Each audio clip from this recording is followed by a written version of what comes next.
There are a range of different meditations taught by the Buddha and elaborated in the Buddhist tradition. So the question is about metta bhavana, or the meditation on loving kindness. And so I'd like to maybe share a few things with you based on my experience. So I'd just like to say that different people have different experiences.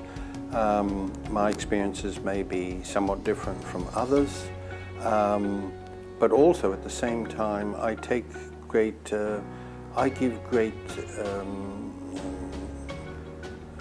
emphasis on what the Buddha taught. So my experience is looking at what the Buddha taught about meditation in general and metta meditation in particular, and my own experience of it. Other people's may be different. So I have had for many years a meditation practice that goes like this. I spend maybe an hour, 3/4 of an hour every day just doing mindfulness of breathing, simply watching my breath as it moves in and out. I find this very relaxing.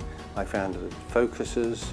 I do it because it's an important part of my routine, as much as eating, as going to the toilet, etc. I don't do it because I have to. I do it because it enriches my life. I've found that.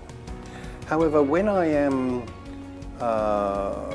doing this meditation, it sometimes happens that I notice that my mood has become elevated. Apart from being focused and calm, I notice that I'm feeling quite joyful, and sometimes quite intensely joyful. It's a combination of sort of serenity and joy. Now, when that happens, this is what I do. I switch my attention from my breath and I replace it by doing metta meditation. And the reason I do this is because I feel that the state of mind which we call metta is closely associated with joy and happiness, uplifting and enriching emotion. So it seems to me that when you have one, it sort of, if you allow it, it leads naturally to another. So when I'm meditating, I find that I'm feeling exceptionally serene, calm and joyful. I switch from my breath to doing metta meditation. And this is how I do it. I focus my attention instead on my chest, on the center of my chest, my solar plexus. Why? Well, I don't know why it is, but it seems in almost all cultures and traditions, people feel that the heart is in the center of the chest. Now we know that it isn't. But when you feel empathy or you feel love towards others, brotherly love or romantic love or something, the belief is, the feeling is that we feel it in the center of our chest. I'm not making any theories as to why that is so. I'm just telling you what I do. I focus my attention on the center of my chest, and then basically I bless myself. I give myself a blessing. I say, may I be well and happy. May I be peaceful and calm. May I be protected from dangers. May I achieve my aspirations. May my mind be free from hatred. May my heart be filled with love. May I be well and happy. I say that to myself. I say it slowly. I take maybe 3 or 4 minutes to say it, and then I just sit quietly for a few moments. Then I think of somebody I love, a member of my family or very close friends, and I do the same thing. I give them a blessing. I think of them and I say, well, may he be well and happy. May he be peaceful and calm, and so on. Then I don't rush it. I just do it for as long as it seems right to do it. Then I think of somebody I come into contact with regularly, but I don't really know them and I don't have any feeling towards them one way or another. So it might be the man in the corner shop, it might be the monk in the temple on the other side of town. See him occasionally, he seems to be a nice guy, but I really don't have any feeling. I have no connection with that person. So I think of such a person, and once again, I give them a blessing. May they be well and happy. May they be peaceful and calm, and so on.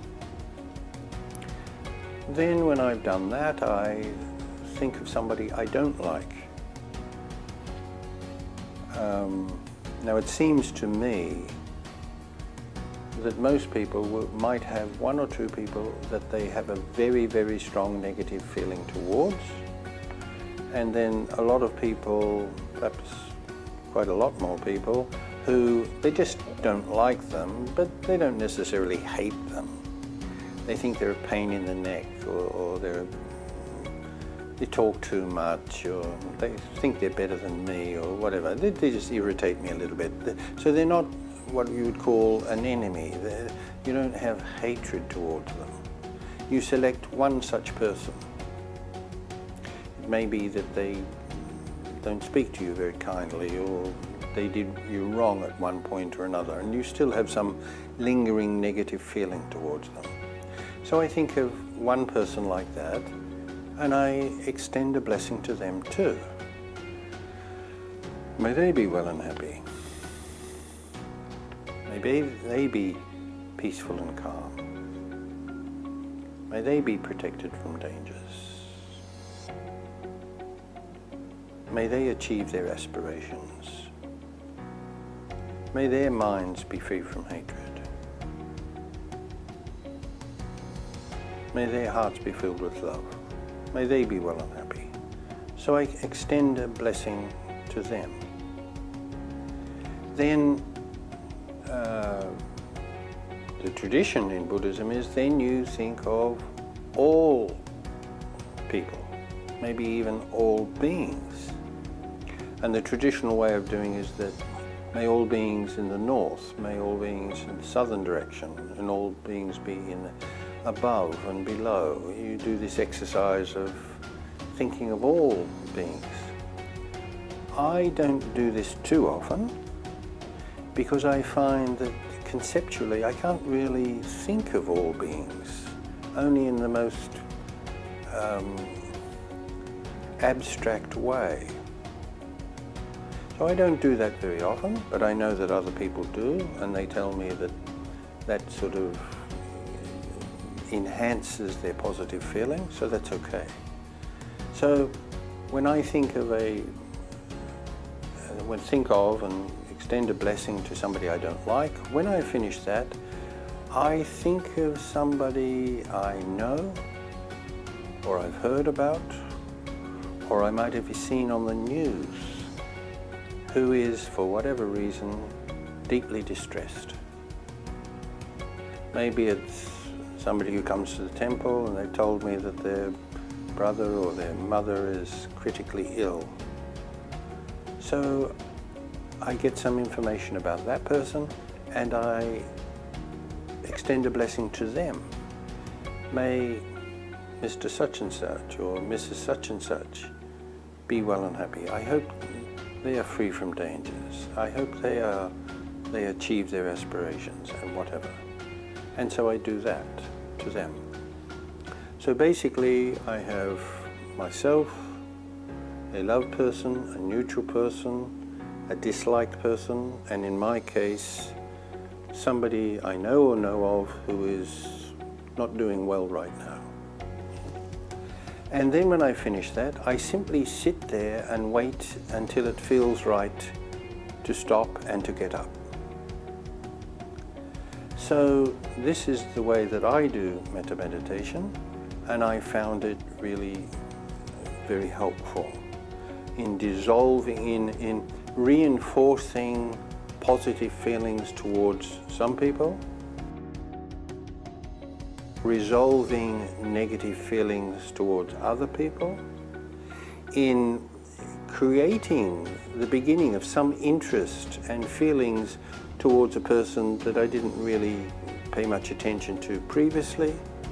And so I found that it has a tendency to enlarge the ambit of the type of people that you come into contact with and create a better feeling towards. And of course, if you have a better feeling towards certain people, then chances are that it changes your behavior towards them. And when you change your behavior towards some people, it happens that their attitudes and their behavior towards you changes. And so you can actually make your little corner of the world just that much nicer. And if you can do that, of course, you're making some contribution to the world in which we live, and you're enriching and your own experience. So Metta Bhavana is not a superficial meditation. It's as important as Vipassana and all of these other types of meditation, and that's why the Buddha taught it. So consider including metta meditation in your meditation program if you have one.